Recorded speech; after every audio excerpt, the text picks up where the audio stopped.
नमस्कार दोस्तों, मैं आपका दोस्त आपका भाई रजनीश तिवारी आपको अपने द्वारा लिखी एक कविता जिसका शीर्षक है मैं एक असहाय बूढ़ा सुनाना चाहता हूँ।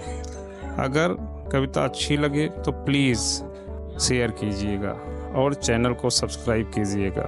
तो चलिए शुरू करते हैं। मैं एक असहाय बूढ़ा। मैं एक असहाय बूढ़ा सूख चुकी आँखों से शून्य में ताकने लगा। मैं एक असहाय बूढ़ा सूख चुकी आँखों से शून्य में ताकने लगा।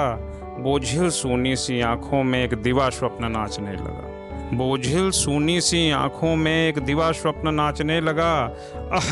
सर्वप्रथम वो सुखद घटनाक्रम आया। सर्वप्रथम वह सुखद घटनाक्रम आया जब लाख मन्नतों के बाद मैंने पुत्र धन था पाया। पुत्र मुख को देखकर मैं इतना प्रफुल्लित हो गया। पुत्र मुख को देखकर मैं इतना प्रफुल्लित हो गया कि भिखारियों से दीन अपनी परिस्थिति को भूल गया। मैंने तत्क्षण निश्चय किया, बेटे को पढ़ाऊंगा लिखाऊंगा। मैं गरीब तो क्या, बेटे को बहुत बड़ा आदमी बनाऊंगा। समय बीता, बेटा पढ़ने गांव से शहर गया, उसकी फीस की चिंता में परेशान। समय बीता, बेटा पढ़ने गांव से शहर गया, उसकी फीस की चिंता में परेशान। मैं कभी खाके तो कभी भूखा ही सो गया। मेहनत रंग लाई, बेटा सफल हो गया। मेहनत रंग लाई, बेटा सफल हो गया। मैं खुश था, बहुत खुश। मैं खुश था, बहुत खुश। एक गरीब किसान से अफसर का बाप जो बन गया।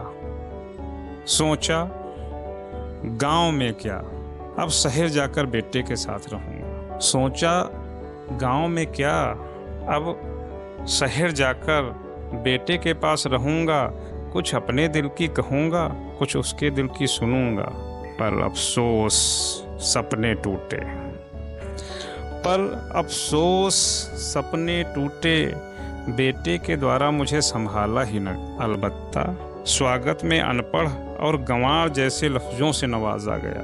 तब से लेकर आज तक मैं गांव में ही रह रहा हूँ। तब से लेकर आज तक मैं गांव में ही रह रहा हूँ। कभी बेटे की सफलता पर खुश तो कभी अपनी असफलता पर रो रहा हूँ। मैं एक असहाय बूढ़ा।